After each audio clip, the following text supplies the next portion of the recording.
السلام علیکم ورحمۃ اللہ وبرکاتہ۔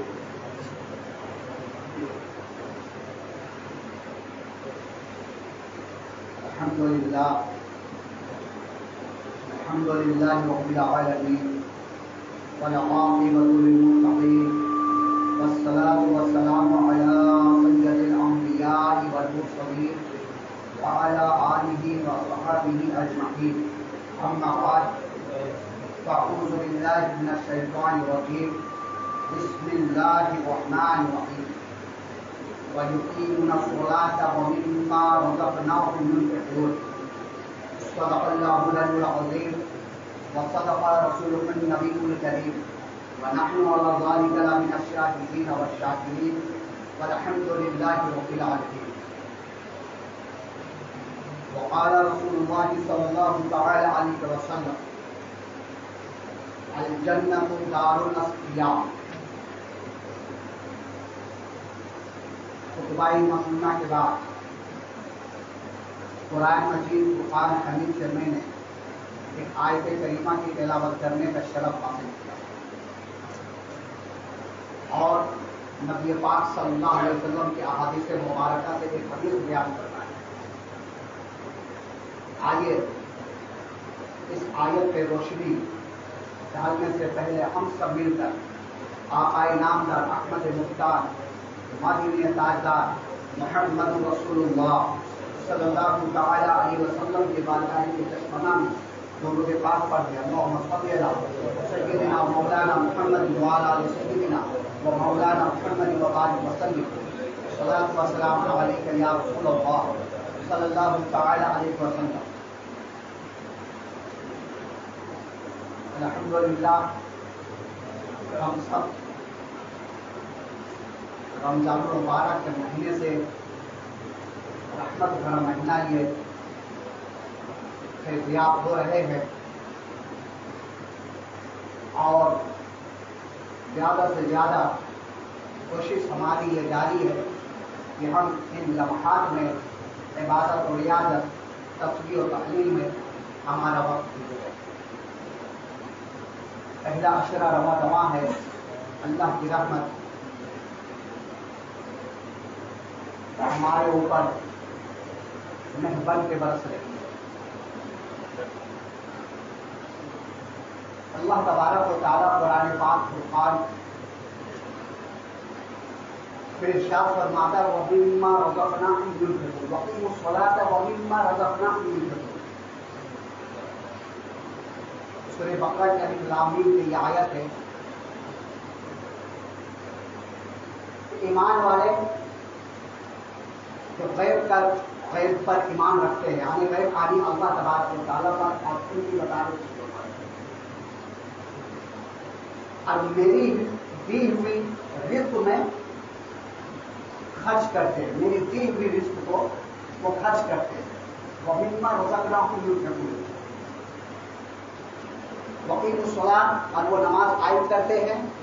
وَمِمَّا رَزَقْنَاهُمْ يُنْفِقُونَ، اور میری دی ہوئی رزق، جو رزق میں نے دیا ہوں اس میں سے وہ خرچ کرتے ہیں، یعنی ہماری راہ میں دیتے ہیں، میرے راستے میں دیتے ہیں۔ اور کہیں اللہ تبارک و تعالیٰ ارشاد فرماتا ہے وَأَقِیمُوا الصَّلَاةَ وَآتُوا الزَّکَاةَ وَارْکَعُوا مَعَ الرَّاکِعِینَ، نماز قائم کرو اور زکات ادا کرو اور رکوع کرنے والوں کے ساتھ رکوع کرو۔ اور آقا علیہ السلام ارشاد فرماتے الجنۃ دار الاسقیاء، جنت جو ہے وہ سخیوں کا گھر ہے، جو سخی ہوتے ہیں، جو اللہ کی راہ میں اپنی دولت کو، اپنے مال کو لٹاتے ہیں، غریبوں کی مدد کرتے ہیں، اچھی طریقے سے زکات نکالتے ہیں، ان کا گھر جنت میں ہے۔ الجنۃ دار الاسقیاء، بخاری شریف کی حدیث ہے۔ جس طریقے سے نماز ہمارے اوپر فرض ہے، حج فرض ہے، روزہ فرض ہے، اسی طریقے سے زکات بھی ہمارے اوپر فرض ہے۔ اسلام کی بنیاد 5 چیزوں پہ ہے۔ سب سے پہلی چیز توحید ہے، یعنی ایمان، اللہ کو ایک ماننا اور محمد صلی اللہ علیہ وسلم کو اللہ کے بندے اور رسول تسلیم کرنا، ماننا، یہ پہلی بنیاد ہے۔ اور جو ان باتوں کو مانتا ہے اللہ ایک ہے اور محمد صلی اللہ علیہ وسلم اللہ کے بندے اور رسول ہیں، ان کے اوپر اب یہ تمام چیزیں لاگو اور فرائض ہو گئی۔ اس کے بعد آتی ہے نماز۔ نماز اہم ہے، کسی بھی حال میں معاف نہیں ہے، چاہے وہ سفر میں ہو، حجر میں ہو، گھر میں ہو، بیمار ہو، ہر حالت میں اسے نماز پڑھنی ہے، کسی بھی حال میں نماز معاف نہیں ہے۔ اس کے بعد روزہ۔ روزہ بھی ہر عاقل بالغ مرد عورت پر فرض ہے، لیکن اس پر اللہ تبارک و تعالیٰ نے کچھ چھوٹ دیا ہے لوگوں کو۔ نماز میں کوئی چھوٹ نہیں ہے، ہر عاقل بالغ مرد عورت پر نماز فرض ہے، اس پہ کوئی چھوٹ نہیں ہے، ہر حال میں نماز پڑھنی ہے، چاہے سفر میں ہو، گھر میں ہو، بیمار میں ہو، ہاسپٹل ہو، کہیں بھی آپ کو نماز پڑھنی، نماز سے چھٹکارا نہیں ہے۔ اسی طرح روزہ ہمارے اوپر فرض ہے، لیکن اللہ تبارک و تعالیٰ نے اس میں کچھ چھوٹ دیا ہے۔ کیا دیا؟ جیسے آدمی مسافر ہو، 92 کلومیٹر اپنے گھر سے دور چلا گیا، اب اگر وہ نہیں روزہ رکھتا ہے تو اس کے لیے رخصت ہے۔ بیمار ہے، وہ روزہ نہیں رکھ سکتا ہے تو اس کے لیے رخصت ہے۔ شیخ فانی ہے، وہ روزہ نہیں رکھ سکتا، اس کے لیے رخصت ہے، لیکن نماز کے لیے رخصت نہیں ہے، نماز ہر حال میں پڑھنی ہے۔ اب تیسری چیز آ گئی زکات، چوتھی چیز زکات۔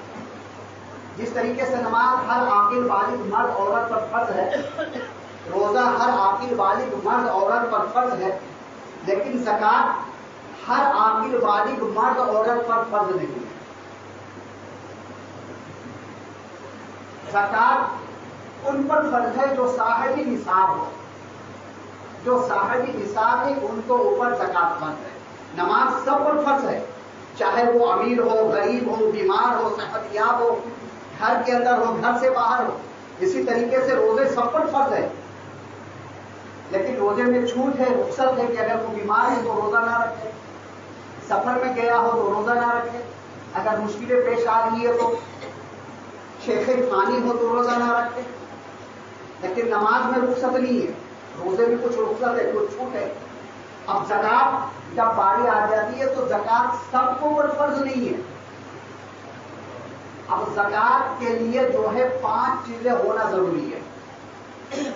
سب سے پہلے ایمان والا مسلمان ہو، غیر مسلمان کے اوپر زکات فرض نہیں ہے۔ اس کے بعد وہ عاقل ہو، یعنی عقل والا ہو، پاگل نہ ہو، بالغ ہو، بچہ نہ ہو، بچے کے اوپر زکات فرض نہیں ہے، جو بالغ ہے اسی کے اوپر زکات فرض ہے۔ صاحب نصاب ہو، جو سب سے اہم چیز ہے وہ صاحب نصاب۔ اب شریعت نے صاحب نصاب کس کو کہا ہے؟